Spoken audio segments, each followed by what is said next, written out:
Barrister রুমিন ফারানা যেটা বলতেছেন সেটা তার ব্যক্তিগত মত।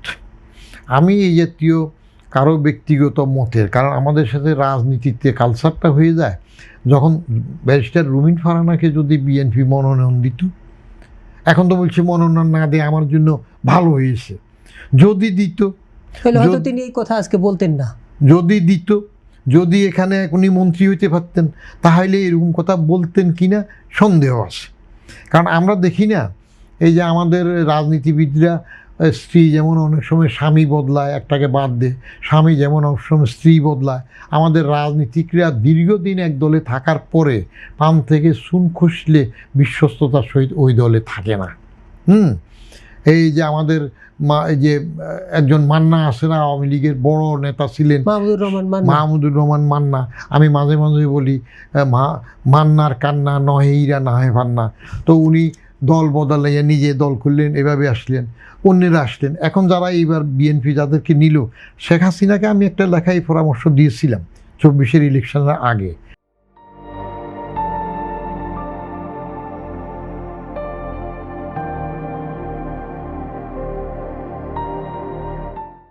যে এইভাবে বন্টক করে দেন, এরে এতটা দেন, ওরে এতটা দেন, যেগুলা গলাবাজি করতেছে আপনি সিম্পল মেজরিটি 160-70টা থাকলেই হবে।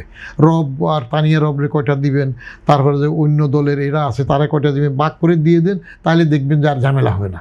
কিন্তু গৌণ করতে যাইয়া সব নিজে আসতে যাই হইল। এইবার বাজার কিন্তু সেই টেকনিকটা কাজে লাগিয়েছে। যারা মাঠে গলাবাজি করতেছে, গণ অধিকার পরিষদের কি একজন আছে না, এখন মন্ত্রী হয়ে গেল, নূর বিপি নূর, কেমন, তারপর একজন জুনায়েদ সাকি মাঠ গরম করে ফেলে, একটা কিছু হয়ে গেল না। তারপরে ক্যাডার, টকশো ক্যাডার, বকবকানি ফেসাল কেসাল, এখানে একজন গলাবাজি করতো না, তিনিও একটা পদ পেয়ে গেলেন। তো বাজার এবার ট্যাকপুলে যেগুলো এরকম গলাবাজি করে, বাইরে হইয়াল্লা করে, যে নিজে একা দাঁড়াইলে কোনো ভোটে পাবে না, টিকবে না, একজন না, এই তথাকথিত জোট করে টোরে তাদের কাছে নিয়ে এগুলো নিল, একটা স্টেবল গভর্নমেন্ট নিয়ে আসলো, কেমন। আর আমি ব্যক্তিগতভাবে বলি, জোটটা যদি উঠে দিতে পারেন তাহলে আরও ভালো। কারণ জোটের বানান তো আমার বাচ্চা একটা সে বানান করছে GOAT, আচ্ছা, সেই ইংরেজিতে জোটের বানান করছে GOAT। এখন GOAT তো আরেকটা অর্থ হয়, যেটা আমরা সবসময় শিখে আসছি। জোট উঠাই দেন, তাহলে দেখবেন যে একজন না দুইজন না দল, এগুলা এমনিই মরে যাবে। শক্তি থাকলে নিজেরটাতে নিজে হোক। মানে এই একজন না দুজন না দল যেটার কথা আপনারা বলছেন, তাদের মুখ বন্ধ করার জন্য কি এই জোটের সংস্কৃতি? হ্যাঁ, তাদেরকে আনতে হবে, করতে হবে। এই জোটের সংস্কৃতি হওয়াটাই তো এই যে জুলাই বিপ্লবের টকববে তরুণ, এরা কোথায় চলে গেল? 71-এর সেই জামাতের পকেটে চারা চলে গেল, কেমন। ওরা ওদের ভোট করতো, হারলে হারতো, জিতলে জিততো, সাহস হইতো। তো ওই ক্ষমতায় আসার জন্য অস্থির। ওদের ওখানের মধ্যে একজন চিফ হুইপ হইল না, কে?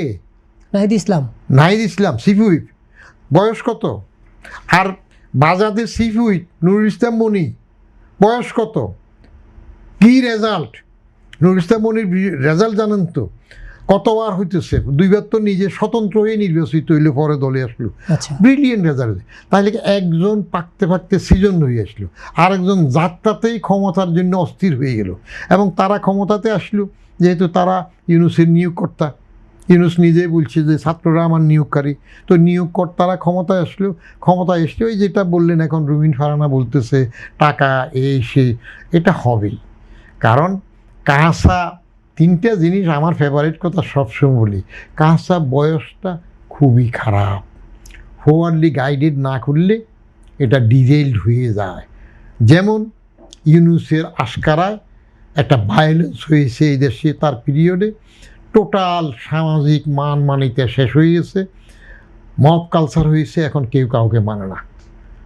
এই অবস্থা একটা ভালো রেওয়াজ করে দিছে। আর একটা হইল কাঁচা অর্থ, এইটার গরম, অসম্ভব রকমের গরম কাঁচা অর্থ। তো রাজনৈতিক ক্ষমতায় আসলে যদি কাঁচা অর্থের যোগান হয়, বা ওই যে কার বাসা যাইয়া তারা ব্ল্যাকমেল করে নেবে, কোথায় কিভাবে নেবে। সেদিন একজন বলতেছে ওই ত্রাণের টাকা টুকা কি উঠাইলো, সেগুলো নাকি 900 হয়, সমালোচনায় থাকে। তো এটা সামাল দেয়া কঠিন। আর কাঁচা তরকারি তো তাড়াতাড়ি না রানলে পৌঁছে যাবে, কিন্তু ওই রবীন্দ্রনাথের ওই কাঁসাটা আমরা এদের থেকে আশা করছিলাম।